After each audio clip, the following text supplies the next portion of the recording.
ഓഹ് ഈ over class ഇല്ല ടീച്ചറെ. ഒരുപാട് നോട്ട്സ് തിരുത്താനുണ്ട്. ക്ലാസ്സിലെ കുട്ടികളാണെങ്കിൽ ഒന്നും പറഞ്ഞ അനുസരിക്കുന്നില്ല, പ്രത്യേകിച്ച് പെൺകുട്ടികൾ ടീച്ചറെ. എന്ത് പറയാനാട്ടെ, ഓരോന്നും വരുന്നത് ഒരു കാലിൽ കറുത്ത നൂലൊക്കെ കെട്ടി. എന്താ ഇത്, സ്കൂളിലാണോ വരുന്നത്? കുട്ടികളല്ലേ ടീച്ചറെ, 17 18 വയസ്സായ കുട്ടികളല്ലേ, അവരുടെ പ്രായം അതാണ്. ക്ലാസ്സിലെ മാളവികയാണെങ്കിൽ എപ്പോ നോക്കിയാലും ആ ആചാര്യത്ത് സംസാരിച്ചുകൊണ്ടേയിരിക്കും. കൂടെ പഠിക്കുന്ന കുട്ടികളല്ലേ, ഏത് സമയം നോക്കിയാലും ആ കുട്ടി ആൺകുട്ടികളോടല്ലാതെ സംസാരിച്ചോണ്ട്. ആൺകുട്ടികളോട് ഇപ്പൊ സംസാരിക്കുന്നോണ്ട് എന്താ ടീച്ചറെ? മാളവികയല്ലേ അതാ പോകുന്നത്. മാളവിക ഇവിടെ വരൂ. ടീച്ചർ, ഇയാൾ എന്താ ഈ നോട്ട്സ് ഒന്നും കംപ്ലീറ്റ് ചെയ്തില്ലല്ലോ? അതെന്താ നോട്ട്സ് കംപ്ലീറ്റ് ചെയ്യാത്തത്? കംപ്ലീറ്റ് ചെയ്തിട്ടുണ്ടായിരുന്നു ടീച്ചർ. അത് ഇയാൾക്ക് നോട്ട്സ് കംപ്ലീറ്റ് ചെയ്യാൻ സമയമുണ്ട്. എപ്പൊ നോക്കിയാലും ആൺകുട്ടികളോട് സംസാരിച്ചോണ്ടിരിക്കുന്നതാണ്. ഇയാൾ ഇന്ന് രാവിലെ ആരാണ് സ്കൂളിൽ കൊണ്ടുവിട്ടത്? ഒരു പയ്യനാണല്ലോ. അതിന്റെ കസിനാണ്. കസിനോ? മാമന്റെ മോൻ. മാമന്റെ മോൻ.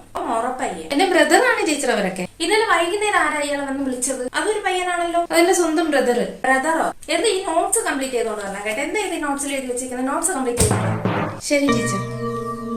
ഈ മാളവികയുടെ ഒരു ചേച്ചി ഉണ്ടായിരുന്നല്ലോ, ഒരു മീനാക്ഷി, അത് ഇതുപോലെ തന്നെ. അതിപ്പോ എന്ത് ചെയ്യണം? വല്ലവന്റെ കൂടെ ഇറങ്ങി പോയിട്ടുണ്ടാവും. ഇല്ല ടീച്ചറെ, ആ കുട്ടി ഇപ്പൊ IIT-യില് CS പഠിക്കുകയാണ്. എങ്ങനെ കിട്ടിയോ? എനിക്ക് അന്നേ അറിയാം, അവൾ നല്ല മിടുക്കി കുട്ടിയാണ്. അതൊക്കെ പോട്ടെ ടീച്ചറെ. ഇപ്പൊ നമുക്ക് ഫംഗ്ഷന് വേണ്ടിട്ട് സാരി എടുക്കാൻ പറഞ്ഞിരുന്നല്ലോ, അത് ഇപ്പോഴും ഏത് ടീച്ചറെയാണോ സാരി എടുക്കാൻ ഏൽപ്പിച്ചത്? ഓ എനിക്കറിയില്ല ടീച്ചറെ. കഴിഞ്ഞ പ്രാവശ്യം കണ്ടില്ലേ, അയ്യോ എന്തോന്ന് സാരി എടുത്തോണ്ട് വെച്ചിരിക്കുന്നത്, ഭയങ്കര കളറും ഒക്കെ. എനിക്ക് ഒട്ടും ഇഷ്ടപ്പെട്ടില്ല. ഫംഗ്ഷനല്ലേ, എന്തെടുത്താലും എനിക്ക് കുഴപ്പമില്ല. ഈ സാരി കൊള്ളാം കേട്ടോ ടീച്ചർ, നല്ല സാരി, സ്റ്റഫ്. ഇതോ? ഇത് നോർമൽ സാരിയാ.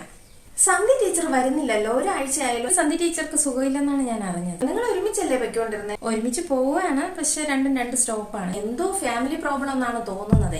ടീച്ചറിന്റെ ഹസ്ബൻഡ് അത്ര ശരിയല്ല, സുഖമില്ലെന്നാണ് ഞാൻ അറിഞ്ഞത്. വേറെ മറ്റു കാര്യങ്ങളൊന്നും എനിക്കറിയില്ല. വേറൊരു ന്യൂസ് ഞാൻ അറിഞ്ഞു, നമ്മുടെ സന്ധി ടീച്ചറും ഷിബു സാറുമായിട്ട് എന്തെങ്കിലും ഉണ്ടോ വീട്ടിൽ? അതും ഒരു പ്രോബ്ലം ആണെന്ന് കേട്ടു. അറിയില്ല. ശരി ടീച്ചറെ, എനിക്ക് ഈ ഓരോ ക്ലാസ് ഉണ്ട് ഇപ്പൊ. ശരി ടീച്ചറെ, പോയി ക്ലാസ് എടുത്തോളൂ. എനിക്ക് കുറച്ച് നോട്ട്സ് തിരുത്താനുണ്ട്. എല്ലാം അറിയാം, പറയാത്തതാണ്. ഭയങ്കര ഫ്രണ്ട്സ് അല്ലേ. ഗീത ടീച്ചറെ, ഇപ്പൊ ക്ലാസ് ഇല്ലേ? ടീച്ചറെ, ഓ ഫംഗ്ഷന് സാരി എടുക്കുന്ന ടീച്ചറല്ലേ? ഓ എന്റെ തന്നെ ടീച്ചറെ തന്നു. കഴിഞ്ഞ പ്രാവശ്യം എടുത്തത് നല്ലതല്ലേ? കഴിഞ്ഞ പ്രാവശ്യം എടുത്ത സാരി നല്ല സാരി ആയിരുന്നു കേട്ടോ. ഓ ഇവിടെ ചില ടീച്ചർമാർക്ക് ഇഷ്ടപ്പെട്ടില്ല, സ്റ്റഫ് പോരാന്നും അത് കളർ പോരാന്നും ഒക്കെ പറയുന്നു. ഉള്ളതേനി ടീച്ചറെ? ഇല്ല, എനിക്ക് നന്നായിട്ട് ഇഷ്ടപ്പെട്ടു. ഭാഗ്യലക്ഷ്മി ടീച്ചർക്കൊക്കെയാണ് ഇഷ്ടപ്പെടാത്തത്. പിന്നെ അല്ലത് എന്തല്ലേ ടീച്ചറെ പറയണ, ഇതൊക്കെ വേണ്ടി. നല്ല കളറും നല്ല സ്റ്റഫും ഒക്കെ ആയിരുന്നു. ഇപ്പഴും ടീച്ചർ എന്നല്ലോ എടുക്കുന്നത്. നല്ലതല്ലേ അത്? ടീച്ചറിന് ഇഷ്ടപ്പെട്ടില്ലേ? ഓ ഇപ്പഴും ഞാൻ തന്നെ എടുക്കും, എനിക്ക് ഇഷ്ടപ്പെട്ടു. എന്നാലും ടീച്ചർ ഒന്ന് ഫോട്ടോ അയച്ചു തരണം കേട്ടോ.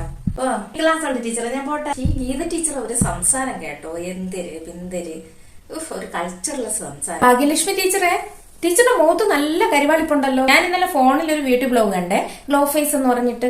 അതിൽ പറയുന്നുണ്ട്, നമ്മളെ അരിപ്പൊടി ഉണ്ടല്ലോ, അരിപ്പൊടിയും റോസ് വാട്ടറും കൂടെ മിക്സ് ചെയ്ത് നമ്മളെ മുഖത്തിട്ട് കഴിഞ്ഞാൽ ടാൻ പോകുന്നത്. ദിവസം അങ്ങനെ ചെയ്യാന്ന് പറയുന്നുണ്ട്.